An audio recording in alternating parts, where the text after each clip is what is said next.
Definitely to say. Well, I wanted to jump in around technology in the workplace. Technology has the power to enhance that employee experience when in that flexible work environment where there is an unknown of when people are going to be in the office and how much they're going to be in the office. And that data that's gathered when there's unassigned seating is very powerful for making those decisions on what the workspace looks like and how much of a space is needed for a company. So that technology provides very powerful insights into that. There's also the flip side that technology is only as powerful as the insights that are extrapolated from it. So I really believe that the policies that HR makes and the use of the data from the real estate and how IT puts the technology in place is very valuable on the success of the technology itself. All three of those parties have to be at the table when making these technology decisions. Yeah, let me go to Karen. Follow-up, Karen. Thank you, James. And I think, Paige, you absolutely hit on a point, and that is just one of the things that we've realized in this is just how integrated real estate events are with human resource departments and IT. So, what we need to do collectively as we look at this is work together, because overnight we've shifted our modality, we've changed how it is that we relate.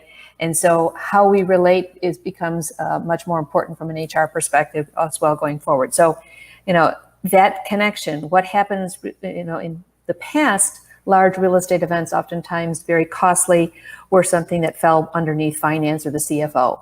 Going forward, what happens? How does that change the reporting relationship and connection to human resources and IT? Thank you, James.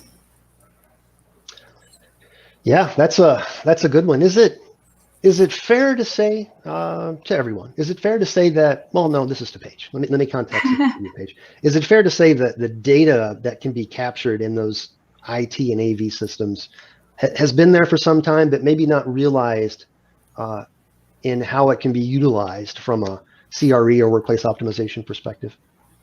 I do think that's a fair statement, and it does come back to everybody has to be at the table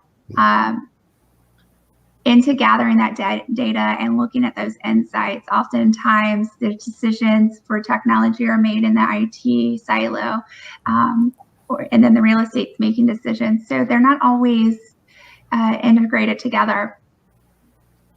Fair, yeah. I've seen some recent, quotes, statements from facility management companies, and they're saying that they're now being asked to take much more of a leadership role in a commercial real estate world. So typically these companies are outsourcing facility management and maintenance, about providing the types of insights and data that would help the occupants within those commercial spaces, i.e. the renters of the office spaces, be more effective. Is that something that we're seeing in the industry? I think generally the reason that I'm asking that question is there's two conversations. There's a corporate real estate question about what data does and how it drives the decisions, but I think maybe there's also a commercial component to this from a building owners and operating perspective and how they're being asked to change their role. Does anyone have any insights into what that might look like? Yeah, Kate. Yeah, let me go to you, and then I'll come back to Maxine. Hang on. Yeah, again, one of those trends that this will accelerate. We've been moving towards smart buildings and even smart cities, and we've got examples in the Netherlands of parking lots that can identify the car that's coming, and then direct the person in that car to the space that they need for that morning because it knows what that person's schedule is, and then they go there and it sets the chair and the sound and the even the scent specific to that person. Haptically tells them that they need to stand up and move, tells them when their next meeting is. I mean, this all sounds kind of sci-fi, but it is happening, and it's all around the customer experience, the employee experience. And so landlords and tenants that want to make their buildings attractive are loading them up with these kinds of tools so that they can not only provide the customer experience, but measure it. Mhm. Yep, that's a good one. Let me come back to Maxine.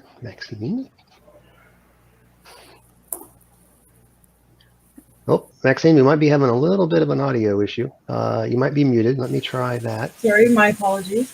Oh, there we go. You're good. Measurement is certainly key to any building owner and operator. At the end of the day, they want a return on their investment when investing in technology. And so COVID has certainly brought new things that we have to then address. Even the simplicity of touching a elevator button and choosing your floor that you're going to be on needs to be re-looked at. Is it an iris type access? Is it more voice activated?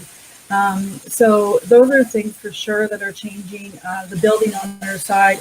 And absolutely, if we can't attract and retain our tenants and attract staff within those buildings, therefore we're not, the real estate space itself is in question, and of course the investors itself will be looking to invest in other ways.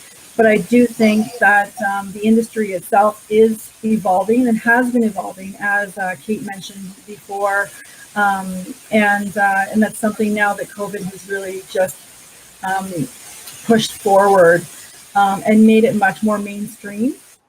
Where before it was the tech sector or the more innovative companies that are having a challenge maybe recruiting staff that have to think outside the box to really address how the cultures have shifted and changed. But at the end of the day, it is about the culture of the organization. And I think we are predominantly still very traditionalists when it comes to office space and workspace environments. So it really will depend on the individual organization and their culture and what the driving factors are for them. Yeah, that's great. I'm going to take a little bit of a break here for a second. We've got a lot of participation from our live stream audience. So if you guys don't mind, wave hello to Rebecca. Hello, Rebecca. She's out in our live stream. Rebecca has a very good question, and I think we've touched on it portions of this. So this is her question. I'm curious to hear how real estate teams are thinking about digital real estate and what that looks and feels like. So Rebecca, when I hear digital workplace, I think of really two things. Digital workplace from an IT perspective is that space in the cloud where your team goes to do work. Think of Microsoft Teams or some of the things that Google has from a cloud-based software perspective, where you can go to communicate and collaborate in asynchronously to do work. Then I also think about, on the other side, a digital workplace is an Internet of Things enabled adaptive workplace. So there's systems that talk to facilities, maybe it's AV systems, maybe it's building automation system controls that are there to autonomously, automatically configure themselves to help the occupants get work done to be more productive. I think data is very important to that, and I think that's certainly one of the trends that we see coming. We call that autonomous workplace at Cognitive, and it's a matter of being able to exchange data between systems and helping them better understand from an intelligent automation perspective what to do once they receive that data. Let me see if there's any follow-up from the team on here. Any other input? Yes, let me go to Paige.